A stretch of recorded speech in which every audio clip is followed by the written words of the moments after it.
This is America Goes Orthodox. Today we are here with Benedicto. Hi, Benedicte. Hello. He's from Tacoma, and he's gonna share with us how God showed him the true church and how he's have more faith. Hi, Benedicte. Tell us a little bit, how was your life before you became Orthodox?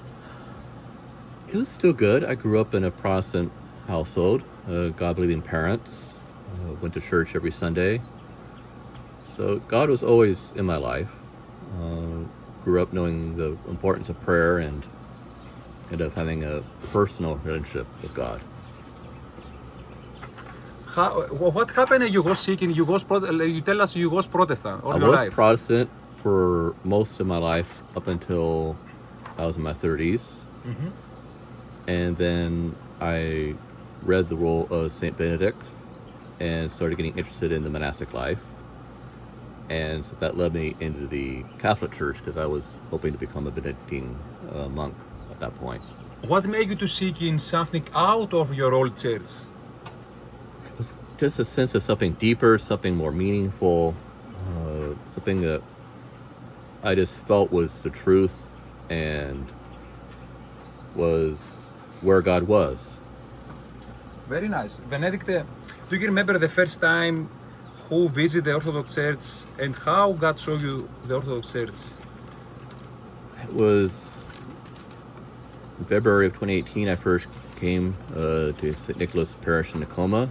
A friend at work had recommended Orthodoxy to me. I was starting to become disillusioned with my Catholic faith, and he suggested I start to search for the Orthodox Church. And I just knew it was the truth when I went to service the first time. I knew it was this was the true church. That's very beautiful.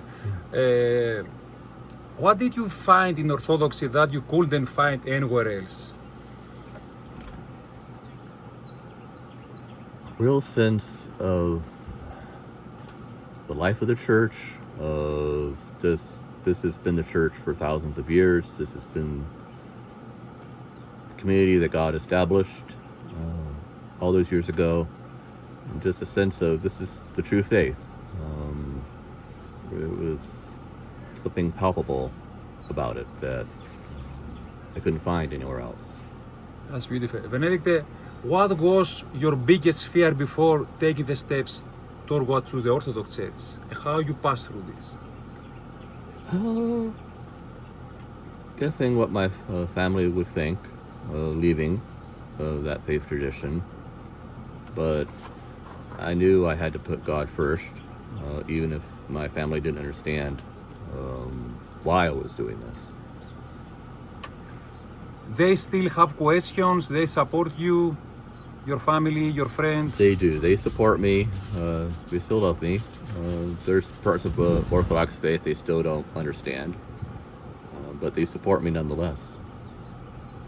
That's beautiful. If you could go back in the time you was Protestant or Catholic, or on your younger age self, and what you was doing different to save time and to find more God? Do you remember? Since home to seek more with the scriptures and the church fathers and traditions of the church. Just don't base it on just what's in the scriptures. There's more to it than that. God is found in the life of the church and not just in the Bible. That's awesome. Does the Orthodox Church help you in your daily life? It does. It gives me a sense of peace. It gives me a sense of purpose and a faith that sustains me through hard times. It gives me joy. I'm always feel my best when I'm in church. It's my favorite place to be. I always feel most at peace when I'm there. Beautiful. Benedict, do you remember something, any divine experience you have from the God in the Orthodox Church, and this give you more faith to God? One Pentecost Sunday years ago, it was the first time we had met as a church since the pandemic. And when the priest gave the blessing, asking the Holy Spirit to come down on the bread and the wine, the Holy Spirit just filled the church. It was, I could physically feel the Holy Spirit fill that place. Do you remember the name of the church? Do you remember the name of that church? The name? No. The name of the church was, who sent was the name of the church you went? Right, it was during the Divine Liturgy, Pentecost Sunday. What was the church? What church was? It both this physical presence in the room. It was just this physical, real presence. It was strong presence in the room. Very beautiful. Timothy, Benedicte, one last question for you. A lot of people, they search for truth right now. What do you have to say to them? How they can find more God and more peace? The truth is a person. The truth is Jesus Christ. He is truth incarnate. The church is a living person, one that is seeking out for those who are seeking the truth. That's beautiful. If you have the Jesus Christ in front of you right now, what you would want to say to him? Thank you for bringing me into the Orthodox Church, for loving me despite my many sins and faults. And just thank you for always being there. That was very beautiful. Thank you very much to share us with us. We wish you all the best, brother. Thank Keep you. going. This is America Goes Orthodox from St. Anthony's Monastery.